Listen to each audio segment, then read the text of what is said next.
Halo semua, selamat datang kembali di Kisah Channel. Pada kesempatan ini, Kisah akan membahas bagaimana Papua di mata Soeharto.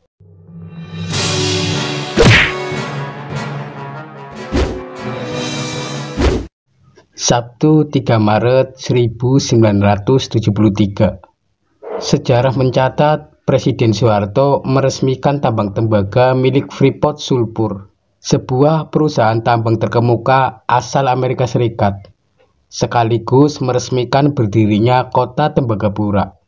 Saat memberikan pidato sambutan, Soeharto begitu sumringah. Perusahaan ini adalah pelopor penanaman modal asing di Indonesia, dan lebih istimewanya lagi dalam modal yang sangat besar. Tuan-tuan datang ke Indonesia dalam keadaan kami yang masih sulit pada tahun 1966, ujarnya. Bagi Soeharto, gelontoran uang yang diinvestasikan Freeport ke bumi Papua merupakan bentuk kepercayaan kepada Indonesia untuk membangun masa depan. Kepercayaan itu juga telah mendorong penanam-penanam modal asing lain untuk datang ke Indonesia. Selain itu, Soeharto juga menyatakan kepercayaannya bahwa kegiatan pertambangan akan membantu memajukan masyarakat lokal di situ. Karena itu, saya sangat gembira dapat meresmikan pembukaan tambang ini. Saya ucapkan selamat kepada Freeport Indonesia, kepada pimpinannya dan kepada seluruh karyawannya, kata Soeharto yang lantas menutup pidatonya dengan ucapan terima kasih.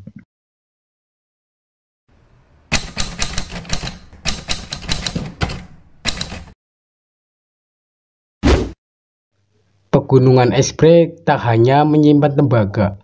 Salah satu gunung bernama Grasberg juga mengandung cadangan emas yang melimpah. Grasberg disebut-sebut sebagai tambang emas terbesar di dunia.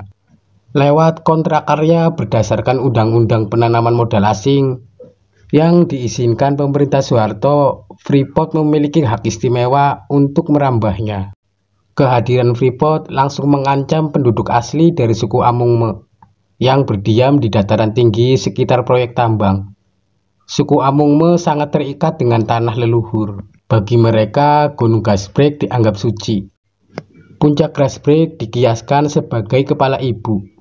Orang Amungme sangat menghormati kawasan keramat itu. Ketika beroperasi, aktivitas penambangan Freeport telah mengubah bentangan alam Gunung Grasberg menjadi lubang raksasa sedalam 700 meter. Danau Wanangon sebagai danau suci orang Amungme ikut hancur karena dijadikan pembuangan batuan limbah yang sangat asam dan beracun. Freeport juga mencemari 3 badan sungai utama di wilayah Mimika, Agawagon, Otomona, dan Ajwa. Ketiga sungai ini dijadikan tempat pembuangan limbah sisa produksi yang disebut tailing, yang kemudian mengalir ke sungai Otomona dan sungai Ajwa, ungkap Harsu Tejo. Dalam Kamus Kejahatan Orba, sungai-sungai di sekitar Tembagapura sebagaimana disaksikan Harsu Tejo tampak berwarna coklat tua pekat bagaikan adonan jenang gosong.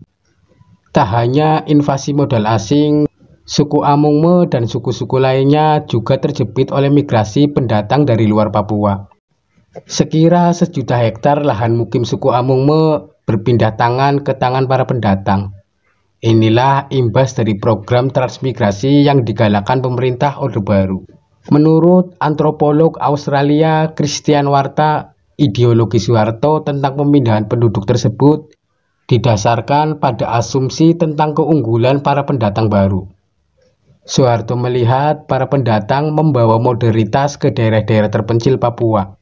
Di sisi lain, rakyat Papua dipandang sebagai masyarakat yang tertinggal, yang harus dijadikan berbudaya dan beradab. Akibatnya, banyak masyarakat Papua merasa terpinggirkan oleh meningkatnya jumlah pendatang baru tersebut. Tulis Warta dalam Perkembangan Masalah Agama di Papua. Sengketa antar agama dan pencegahan konflik termuat di kumpulan tulisan kegalauan identitas agama, etnisitas, dan kewarganegaraan pada masa pasca Orde Baru. Suntingan Martin Ramstedt. Ketakutan menjadi minoritas di tanah sendiri. Inilah yang secara wajar memicu nasionalisme Papua.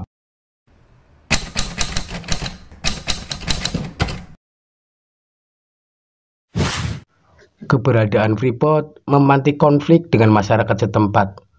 Bagi orang Amungme, Freeport seperti pencuri yang menjarah kediaman orang lain tanpa izin. Freeport sendiri sempat menjanjikan kompensasi fasilitas sosial kepada suku Amungme, berupa sekolah, pasar, hingga perumahan. Namun kesepakatan tak pernah terjadi, karena salah urus dari pemerintah daerah. Pada tahun 1977, protes suku Amungme dan 6 suku lainnya memuncak jadi perlawanan terbuka. Mereka memotong pipa penyalur biji tembaga, membakar gudang, dan melepaskan keran tangki persediaan bahan bakar milik Freeport. Insiden ini terdengar sampai Jakarta. Soeharto kemudian menerapkan kebijakan keras lewat pendekatan keamanan. ABRI pun diturunkan. Kebun dan rumah-rumah dihancurkan. Sejumlah orang dibantai. Pemerintah mengumumkan jumlah orang yang meninggal di Tembagapura sebanyak 900 orang. Para saksi di lapangan memperkirakan 2 kali lipatnya. Tulis Har Sutejo. Sebagian besar warga Amungme ditangkap dan diinterogasi tentara. Yang melarikan diri memilih tinggal di hutan sekitar Lembah Singa selama 3 tahun. Mereka dipandang sebagai pengacau macam organisasi Papua Merdeka (OPM). Represi lanjutan dilakukan dengan menetapkan Irian Jaya sebagai daerah operasi militer selama 20 tahun, dari 1978 sampai 1998. Pemerintah juga memindahkan warga Amungme ke dataran rendah untuk dijadikan petani. Karena lingkungan yang tak cocok, sebanyak 20% anak-anak Amungme meninggal karena malaria. Bisnis Freeport jalan terus. Menurut penelitian Amiruddin Al-Rahab dan Aderito Jesus de Sores dalam perjuangan Amungme antara Freeport dan militer, selama 14 tahun pertama beroperasi, Freeport meraup keuntungan sebesar 14,9 miliar dolar Amerika Serikat. Sedangkan penerimaan negara dari pajak dan royalti berjumlah 5,4 US dollar. Bagaimana dengan aliran dana di jalur yang lain? Sejak tahun 1980, Presiden Soeharto menerima upeti setiap tahunnya sebesar 5-7 US dollar.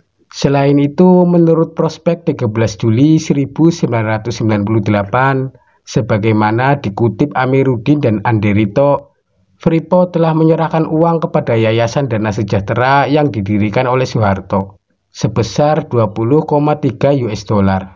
Berdasarkan Kepres nomor 92/1996. Pada tahun 1996, sekira 2.000 personil dari Kesatuan Kopassus dan Kostrad dikerahkan langsung di bawah perintah Presiden Soeharto demi menjaga Freeport. Untuk itu, Freeport memberikan lagi dana kepada Soeharto sebesar 40 juta US dollar. Freeport mau melakukan itu agar situasi di Papua stabil dan mereka dapat mengeduk emas lebih banyak lagi, demi target mendapatkan super profit. Sebaliknya, bagi pemerintah, Freeport adalah pendulang uang yang harus diamankan dari apapun. Jika orang Papua mengganggu atau menuntut Freeport, aparat akan melakukan tindakan. Tulis Amiruddin dan Anderito. Pundi-pundi devisa negara bertambah lewat tangan pengeruk Freeport. Ini menjadi penghasilan terbesar dari Papua untuk Indonesia. Akan tetapi yang diuntungkan dari kerjasama ini hanyalah penguasa Orde Baru, segelintir elit Papua, dan sang pemilik modal. Soeharto yang berjuluk Bapak Pembangunan Nasional telah mengingkari harapannya untuk membangun masyarakat lokal di Papua.